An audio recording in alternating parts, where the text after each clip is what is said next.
This is a wonderful thing, and I just can't even believe that I'm standing here, because when I lived here, this was a dream.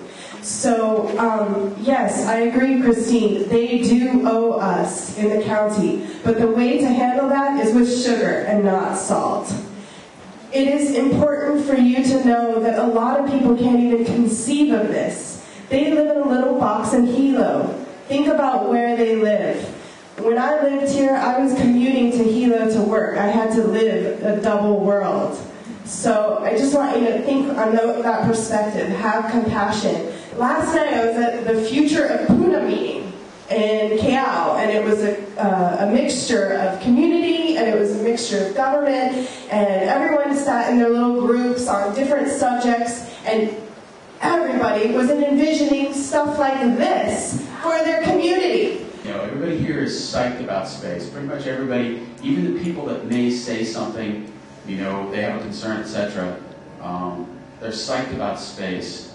But I think that we need to remember, we need to keep in mind and use as part of the process the effect that we have. You know, those numbers talk about how many cars went by and what percentage, etc. It's concentrated in a very small area. Space in Bell Acres is part of a neighborhood. I think there's a difference between, we talk about community. I've heard the word community hundreds of times, but there's people who are members of a community. We're all part of a community, but some people are part of the neighborhood as well. And I think it's very important that we remember that the community doesn't run over the top of the neighborhood in their joy to bring something that everybody wants, the neighborhood wants, as well as the community wants. And I think that that's basically what I want to say.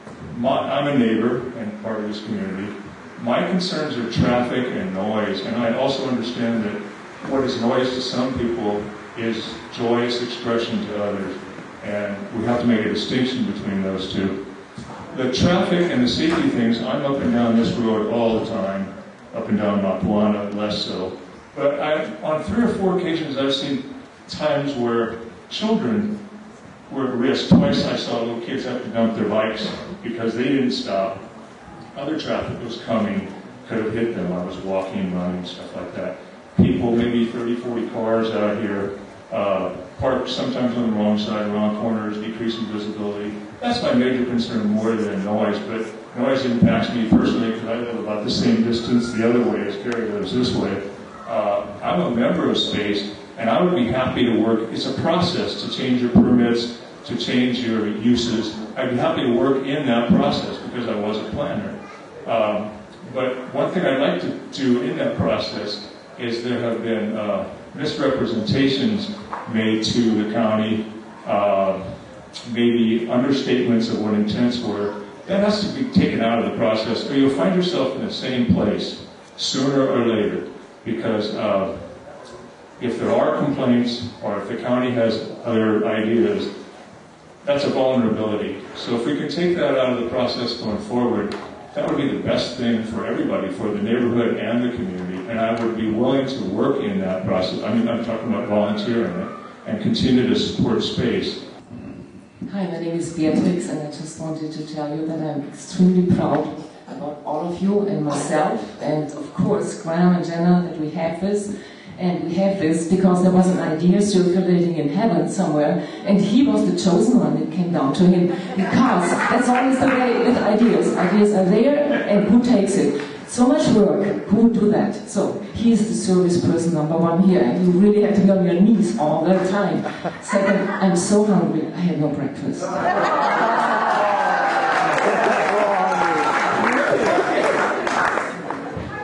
I worked in Palau the last 4 weeks. I'm an anthropologist and therapist. What I learned there is that these people went through the Spanish, the Germans, the Japanese, and the Americans who came to be there for good. And they're still there. They're in a matrilineal society. And why do they survive? Guess why? They're sustainable. They have funeral, birth parties, wedding parties, and house building parties. And everybody lives off everybody. Insurances are a foreign word for them, and they would not pay something like somewhere away in Washington. There are 20,000, speak their own language, have their own president. And that's my message for you today, sustainability. So what do we tell Mr. Mayor Billy Kenoi? We need to enlighten him on sustainability. That is the new archetype, and without this, we have one financial disaster after the next. We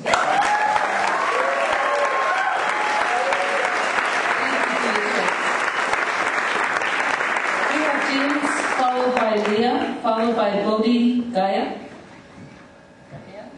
Aloha, my name is James Weatherford. Yes, I am also a candidate for county council, and I am also an occasional vendor at the farmers market here at Space. But today I want to share with you the perspective of when I was a beach dweller back in the day, in 1974. I lived in Kalapana then, and that was before Seaview subdivision. That was before Kahina condos. However, and there were only a few people that lived along the coast here, along that red road. And back in those days, we knew that there were spirits that had lived in Opinikau, old Opinikau. But also, we knew that there were spirits to come.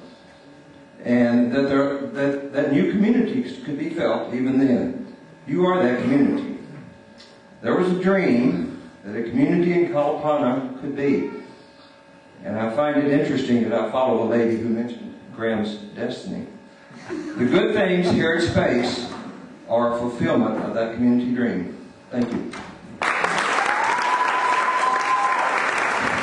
Hello everyone. I know most of you know me and my family. I came here 15 years ago to the outer fringes of the kingdom because I enjoyed the freedom to engage in a vision that was outside of what was going on mainstream, and I feel like a lot of people came together for that reason out in the boonies here. We've been living here for 2.5 years since Space has been here. My 3 children are aerial acrobats. I have 4. They work directly here. I teach classes here. We come to the market. This is a great place to raise children. What's going on right now, I feel like complacency is probably one of our enemies.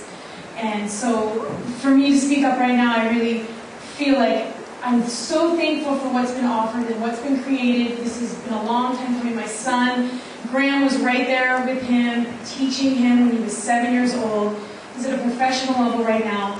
It is because this vision was recognized and they were willing to work cooperatively with our family in a way that's been incredibly helpful and enlightening. And if you know all my children, they're so happy. I just feel like there's so many few free horses.